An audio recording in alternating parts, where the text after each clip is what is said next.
And this is my review for Transformers Reveal the Shield Battle in Space 2-Pack Deluxe Class Cyclonus.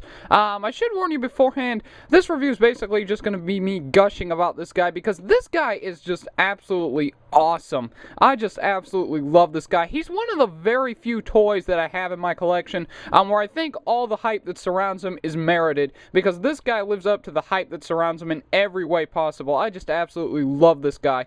I'll get that right out of the way. Anyway, as you can see, he's a swept-wing jet. He's a repaint of the Universe Deluxe 2.0 Cyclonus from a couple of years back. And I have to say, of all the figure repaints they've done of this guy, with Henkei and the original Universe version, I think this version has the right mix of gray and purple, because the Universe version, it had a very, very nice shade of purple, but I think it had too much gray on it, which was why I skipped on it. And then the Henkei version came along and basically did the opposite. It had too light a shade of purple, and not enough gray in it. I think this guy finds the right balance. The purple, I think, is dark enough. There's enough gray in robot mode, and it just looks really, really awesome overall. I'm not really sure how well it turns up on camera, but these back bits right here, these back fins and a couple other bits all along his body are actually a different shade of purple than the rest of his body, and it looks really, really cool, especially in robot mode. It's very, very striking. Very, very cool. Anyway, he does come with his Target Master partner Nightstick, which does transform into a gun just like all the other Target Masters. Now, it's a fairly standard G1 gun. There's not much to say about it. It does transform. You can take this, flip it back, flip down his waist, flip down his little feet. And there you have Nightstick in his robot mode. Now, obviously, just because of how small he is, there's not a lot of posability. His arms do rotate at the shoulder. They do bend at the elbow.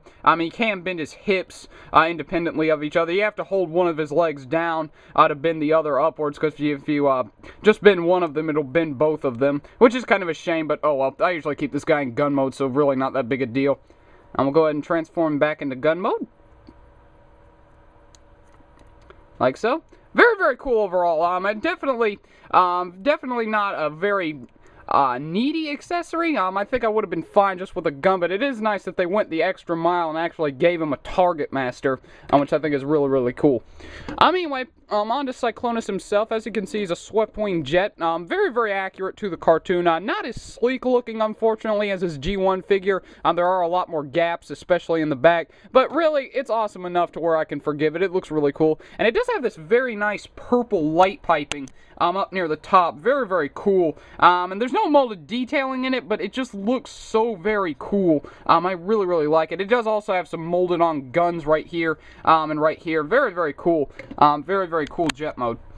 Transformation on this guy, it's a fairly unique transformation. What you want to go ahead and do is you want to untab these pieces like so. Then you want to take the very tip of the jet and you want to slide it in like so. Then you want to bend this whole section upward, flip down the landing gear. Oh, he does also have some landing gears. I forgot to mention that. Anyway, bend this down, then bend it down again to collapse it up. Flip that back in. Rotate his head around. Then you want to rotate his arms up and plug them in. Do the same on this side. Rotate them up and plug them in. Then with his legs, what you want to do, first off, flip up the landing gear. Then you want to take one half of his legs, you want to flip it down and take the other and flip it down, and then push on them until they snap in. Flip up the feet. Do the same on this side. Flip down this half of the leg, tab it in. Do the same on this side. Flip this half down and tab it in.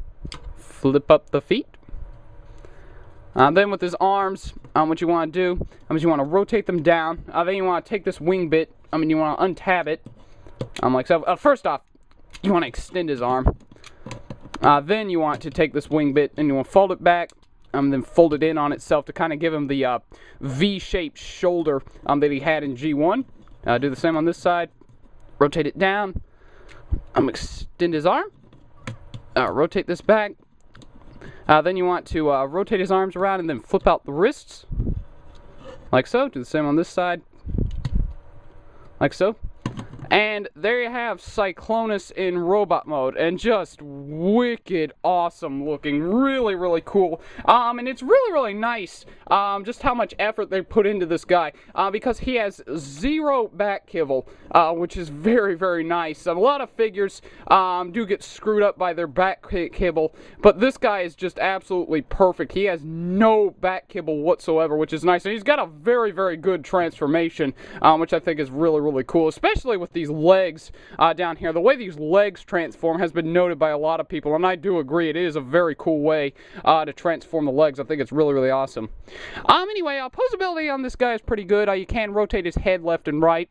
It doesn't go up and down, sadly, but oh well, what are you going to do?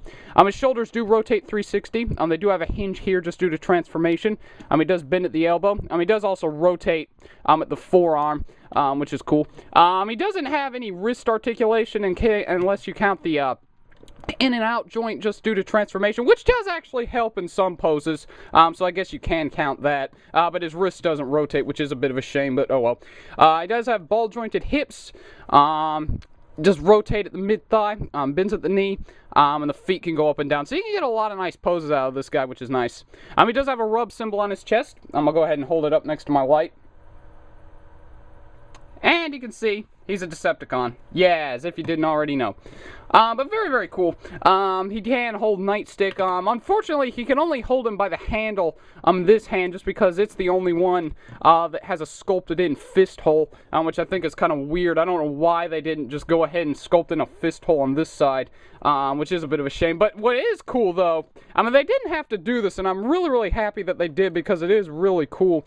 As you can actually rotate the wrist in, and there's a slot right here, and there's a tab on the back of Nightstick, and what you can do is you can actually plug Nightstick in via that slot and tab system to kind of give, well, if I can do it. There we go. Oh.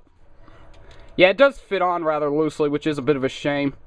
But, oh well. You can give him a Japanese Headmasters cartoon-esque version of the Target Master, which I think is just wicked awesome and does say a lot on Hasbro's part. Again, they did not have to do that. They could have just left it and not done it at all, but they went ahead and added an extra gimmick with this guy, which actually makes sense and does homage the Japanese cartoon, which I think is really, really awesome. Again, they did not have to do that, but they went ahead and did it, and kudos on Hasbro's part because it looks really awesome. I usually display him this way just because I like Cyclonus having a gun arm. I think it looks really cool.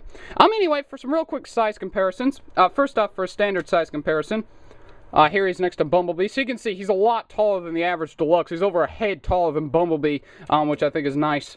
Also, here he's next to his 2-pack mate, Hot Rod, or Rodimus Prime, or Rodimus, or whatever you want to call him. So you can see he just towers over Rodimus, which does make sense because Rodimus was a lot shorter in the cartoon.